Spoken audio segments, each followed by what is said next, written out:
We have access to so much health data today, it can be overwhelming. Let's see if we can simplify it a little bit. Hi, I'm Jason Pierce. I'm a personal trainer, and this week I want to talk about all the tech we have available to help us track our fitness and health. The obvious tech that we have are our wearables. So I've got an Apple Watch, you've got Fitbit, Google's got them.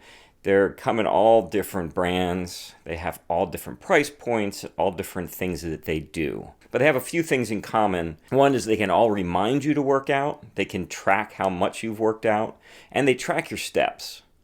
So even the basic ones track your steps. And that was the first thing that happened with tech.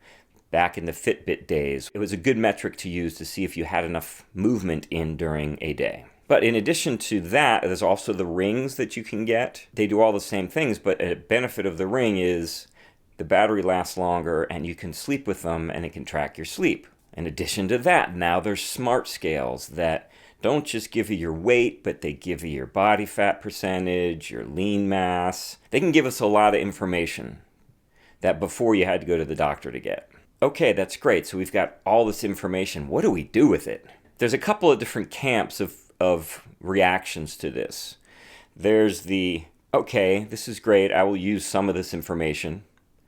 Then there's the, it's too much, I can't deal with this. This is just too much information, I don't want to know it.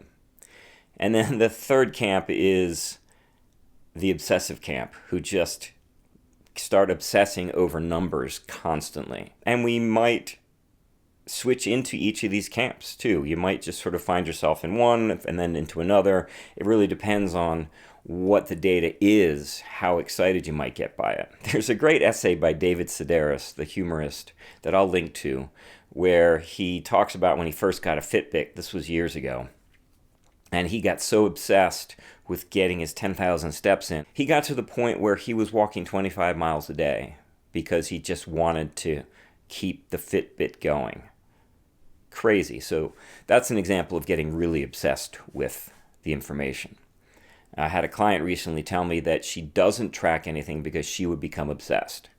I think that's really healthy to know that that's a possibility for you. I'm going to talk about the data that I have access to, which is my watch and my smart scale. So let's talk about the scale just for a second. Scales, whether they're smart or not, are an imperfect way of measuring weight.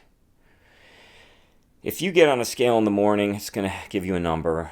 2 hours later, it's going to give you a different number. That evening, it will give you a different number.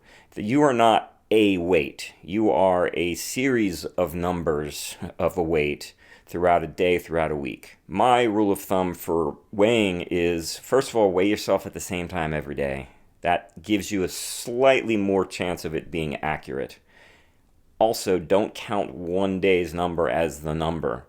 Take an average of what you see during the week. That's going to be a much more accurate number of your actual weight. Okay, so some of the other data on my smart scale is body fat percentage and lean mass and muscle mass. These numbers are a little bit more important overall because you could gain weight as you gain muscle, but that's not bad.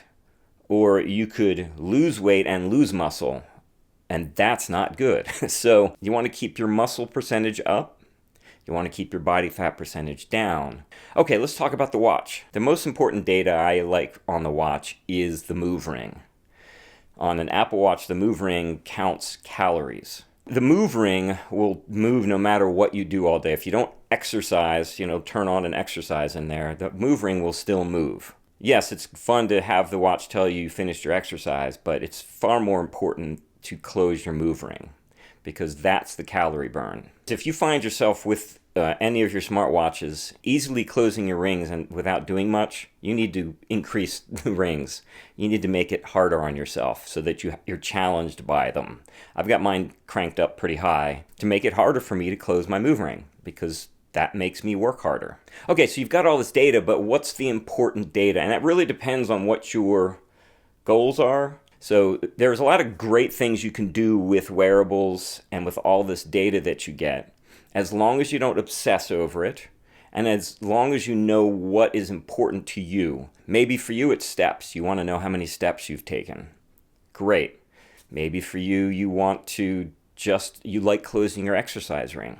Great. Anything that these wearables do to encourage us to move more is great. I am one that never really liked wearing watches until I got one of these for my wife, and she started raving about it, and I got one, and now I've had one now for about 7 years. The main reason I like it is because of the health aspects of it. Speaking of health, there's a link below where you can join my Transform Your Health and Fitness in 1 Year program. Dozens of people have signed up for it already and are doing it, and you can join us. Please like and subscribe to this channel and tell your friends about it.